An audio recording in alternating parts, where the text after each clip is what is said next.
Praise the Lord. வாழ்வை வளமாக்கும் தேவ வார்த்தை பிலிப்பியருக்கு எழுதின நிருபம் 2ஆம் அதிகாரம் 12ஆம் வசனம். ஆதலால் எனக்கு பிரியமானவர்களே, நீங்கள் எப்பொழுதும் கீழ்ப்படுகிறபடியே நான் உங்களுக்கு சமீபமாய் இருக்கும் பொழுது மாத்திரமல்ல, நான் தூரமாய் இருக்கிற இப்பொழுதும் அதிக பயத்தோடும் நடுக்கத்தோடும் உங்கள் ரட்சிப்பு நிறைவேற பிரயாசப்படுங்கள். ஆம், பிரயாசப்படுங்கள். ரட்சிப்புக்காக வேலை செய்யுங்கள் என்று பவுல் சொல்லவில்லை. ரட்சிப்பு நமது நற்கிரியைகளாகவோ மனுஷருடைய முயற்சியினாலோ ரட்சிப்பை பெற முடியாதென்று அவர் நன்கு அறிந்திருந்தார். எபேசியர் 2ஆம் அதிகாரம் 8-9 வசனங்களிலே, கிருபையினாலே விசுவாசத்தை கொண்டு ரட்சிக்கப்பட்டீர்கள், இது உங்களால் உண்டானதல்ல, இது தேவனுடைய ஈவு, ஒருவரும் பெருமை பாராட்டாதபடிக்கு இது கிரியைகளினால் உண்டானதல்ல. ஆம், ரட்சிப்பு என்பது கிரியைகளினால் உண்டானதல்ல, தேவன் நமக்கு கொடுத்திருக்கிற ஒரு விலையேற பெற்ற ஒரு பாக்கியம் அது. ரோமர் 3:28 ஆதலால் மனுஷன் நியாயப்பிரமாணத்தின் கிரியைகளினால் இல்லாமல் விசுவாசத்தினாலே நீதிமானாக்கப்படுகிறான் என்று தீர்க்கிறோம் என்று சொல்லப்பட்டிருக்கிறது. பவுல் இங்கே சொல்லுகிற ஒவ்வொரு காரியங்களை நாம் சற்றே யோசித்து பார்க்க வேண்டும். உங்கள் ரட்சிப்பு நிறைவேற பிரயாசப்படுங்கள் என்று அவர் எழுதியிருக்கிறதற்கு ஒரு காரியம் என்ன என்றால், விசுவாசிகள் தாங்கள் பெற்றிருக்கும் ரட்சிப்பை பாதுகாத்து நடந்து கொள்ள வேண்டும். கிறிஸ்துவிடம் காணப்பட்ட உறுதியான சிந்தனையே சத்தியத்தை அவருடைய வாழ்க்கையில் எல்லா பகுதிகளிலும் அப்பியாசப்படுத்த வேண்டும் என்பதை அப்போஸ்தலனாகிய பவுல் விரும்புகிறார். இந்த நாளிலே நம்முடைய வாழ்விலே இந்த ரட்சிப்பை குறித்து நாம் நிர்விசாரம் உள்ளவர்களாக இருக்கக்கூடாது. நிர்விசாரம் என்று சொன்னால், தேவன் என்னை ரட்சித்திருக்கிறார், அவர் என்னோடு எப்பொழுதும் கூட இருக்கிறார், அவரை மகிமைப்படுத்துகிறேன் என்கிற எண்ணம் மாத்திரமல்ல.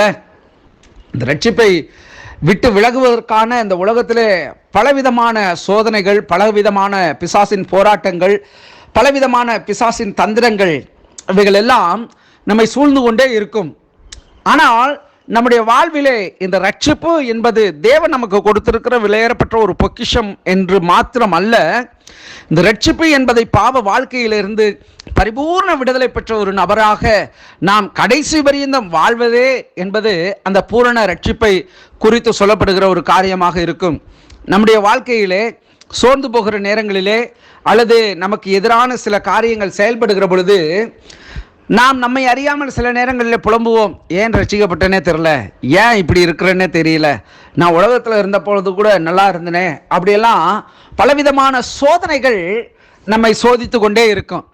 ஆனால் வேதம் சொல்லுகிறது, கடைசி பரியந்தம் முடிவு பரியந்தம் நிலைத்திருப்பவனே ரட்சிக்கப்படுவான் என்று சொல்லப்பட்டிருக்கிறது. அப்போ ஒவ்வொரு நாளும் நம்முடைய ரட்சிப்பு நிறைவேறுகிறதற்கு, பூர்ணம் அடைகிறதற்கு நாம் பிரயாசப்பட்டு கொண்டே இருக்க வேண்டும்.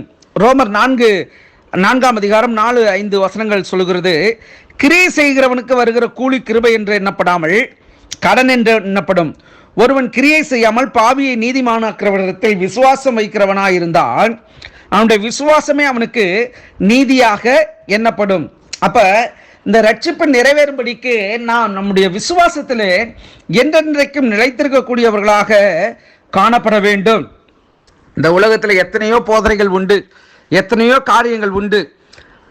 நாம் எப்படி பிதாவை விசுவாசிக்கிறோம், குமாரனாகிய கிறிஸ்துவை விசுவாசிக்கிறோம், பரிசுத்த ஆவியானவரை நாம் விசுவாசிக்கிறோம். திரியேக தேவனுடைய நாமத்தினாலே நாம் இந்த ரட்சிப்பு அவர்கள் மூலியமாய் நமக்கு கிடைத்திருக்கிறது என்பதை ஒவ்வொரு முறையும் நாம் விசுவாசிக்க வேண்டும்.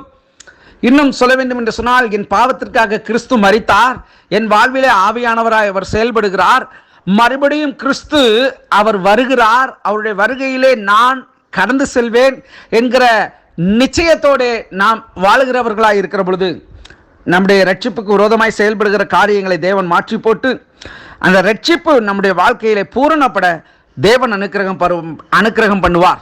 இந்த நாளில் நாம் செபிப்போம். பரிசுத்தமுள்ள நல்ல தகப்பனே, ஆசீர்வாதமான இந்த நாளிலும் எங்கள் வாழ்விலே நீர் கொடுத்திருக்கிற விலையேறப்பட்ட இந்த ரட்சிப்புக்காக நாங்கள் நன்றி செலுத்துகிறோம்.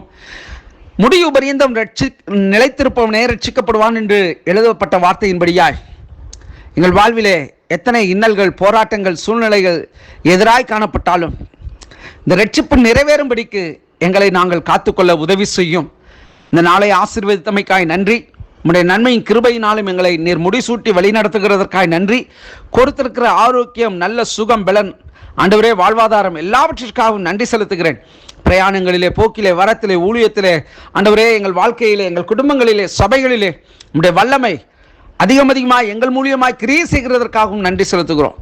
கிறிஸ்து இயேசுவின் நாமத்தில் ஜெபிக்கிறேன் பிதாவே. ஆமேன், ஆமேன். God bless you.